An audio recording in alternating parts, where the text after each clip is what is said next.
दुनिया में world war 3 की सिचुएशन क्रिएट हो चुकी है। अब मैं ऐसा क्यों कह रहा हूँ, एक तरफ तो पाकिस्तान और अफगानिस्तान का युद्ध चल रहा है और अब वही ईरान वर्सेस इजराइल अमेरिका का युद्ध शुरू हो चुका है। ईरान पर इजराइल और अमेरिका ने साथ मिलकर ईरान के कई शहरों में इंक्लूडिंग कैपिटल तेहरान, वहां पे उन्होंने बॉम्बिंग कर दी है। अब इजराइल और अमेरिका ऐसा क्यों कर रहे हैं? देखिए, ईरान अपना एक न्यूक्लियर प्रोग्राम चला रहा है जिसमें वो मिसाइल्स क्रिएट कर रहा है, बट यहाँ पे अमेरिका का ये कंसर्न है कि ईरान अपने न्यूक्लियर प्रोग्राम से मिसाइल्स बनाएगा जिससे इन फ्यूचर अमेरिका को खतरा हो सकता है।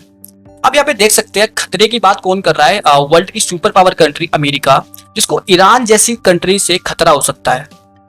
वेल, ईरान ने भी इस पर क्लियरली जस्टिफिकेशन दी है।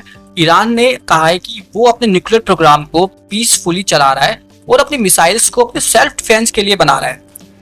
बट इजराइल और अमेरिका के हमले के बाद ईरान भी नहीं बैठा है, उसने अमेरिका के जो मिलिट्री बेसिस है, आप मैप में देख सकते हैं, ईरान की जो नेबर कंट्रीज है जैसे बहराइन, कतर, कुवैत और यूएई, यहाँ पर उसने अमेरिका ने अपने मिलिट्री बेसिस को बना रखा है जिसके थ्रू वो ईरान पर हमला करता है। देखिए, ईरान डायरेक्टली अमेरिका पे तो हमला नहीं कर सकता क्योंकि ईरान के पास इतनी कैपेसिटी नहीं है कि वो अमेरिका जैसे सुपर पावर से लड़ सके। तो लेकिन उसने अमेरिका के जो मिलिट्री बेसिस है उसको उसने टारगेट किया, उस पर अपने ड्रोन से उसने स्ट्राइक्स की। अब मिडल ईस्ट में देखो टेंशन तो क्रिएट हो चुकी है। मुझे नहीं लगता कि अमेरिका को सिर्फ ईरान के न्यूक्लियर प्रोग्राम से प्रॉब्लम है, बल्कि लगता है कि मिडल ईस्ट पे अमेरिका कब्जा करना चाहता है। मेनली अमेरिका ईरान पर कब्जा करना चाहता है, जैसे उसने वेनेजुएला पे कब्जा किया था। देखिए, अब ये इंटरनेशनली बहुत सीरियस मैटर हो चुका है। तो बाकी देशों ने भी इसका पूरी तरह विरोध किया है, उन्होंने भी इसका स्ट्रांगली कंडेम किया है। बल्कि हालांकि कुछ वेस्टर्न कंट्रीज है जो इजराइल और अमेरिका के साथ है, बट इसका मोस्टली कंट्रीज विरोध कर रही है।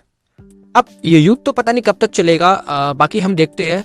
बाकी मुझे लगता है कि ईरान के लिए कहीं ना कहीं उसकी सोवरेंटी पर ही डायरेक्ट हमला है, क्योंकि उसका न्यूक्लियर प्रोग्राम चलाना और मिसाइल्स बनाना ये उसका राइट है। गाइस, आप सबको क्या लगता है कि ईरान अमेरिका के लिए किसी भी तरीके का खतरा बन सकता है फ्यूचर में? Give your point of view in comment section.